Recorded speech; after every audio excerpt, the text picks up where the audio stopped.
అందరూ బాగున్నారా? నేను శ్రీదేవి హ్యాపీ ఛానల్కి స్వాగతం. మీ అందరికీ నమస్కారం. అయితే ఇది భోగి పండగ.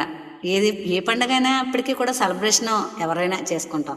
అయితే భోగి అనేటప్పటికీ భోగి అనే కాదు, ఏ పండగైనా పొద్దున్నే చక్కగా లేవంగానే కాలపుచ్చరాలు తీర్చుకుని చక్కగా పాసి పని అంతా చేసుకుని ఇల్లు గట్ట శుభ్రం చేసుకుని చక్కగా శిరస్నానం చేసి నిత్యము కూడా అందరూ ఏ పండగైనా సరే ముందు మీ ఇళ్లలో అలవాటున్నా అలవాటు లేకపోయినా కూడా ముందు దైవారాధన చేయండి. దైవారాధన మీ ఇష్టదైవం కావచ్చు, కులదైవం కావచ్చు, గ్రామదేవత కావచ్చు, ఏ దేవత అయినా కూడా ముందు దైవారాధన చేయండి, దీపం పెట్టండి. దైవారాధన చేసిన తర్వాత చక్కగా మీరు ఈ పండుగను ఎలా అయితే సెలబ్రేషన్ చేసుకుంటారో అలా చేసుకోండి. భోగి మంటలు వేసుకోవడం, చక్కగా మీకు ఇష్టమైన పాయసం అది చేసుకోవడం, మీరు చక్కగా మీకు ఇష్టమైన వారితో పంచుకుని తినడం, ఇలా చేసుకోవచ్చు. మనం ఉన్నా లేకపోయినా కూడా పండగలు వస్తూ ఉంటాయి, వెళుతూ ఉంటాయి. పండగలు ఎప్పుడు వస్తాయి, మనమే ఉండం. అయితే మనం ఉండని ప్రపంచంలో శాశ్వతంగా ఉండేటటువంటి పనులు మనం చేస్తున్నామా?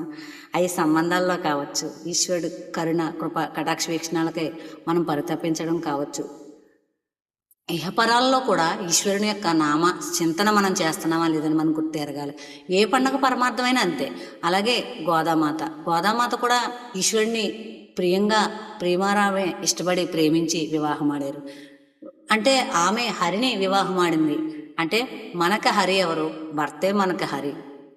మనం చక్కగా ఎవరైతే మోహనాకారుడు, ముద్ద మనోహరుడు, అందమైన సుందరారూపంతో ఉండేటటువంటి వాడు, అందరూ ఇష్టపడేవారు, అందరూ కావాలని కోరుకునేవారు ఈశ్వరుడు.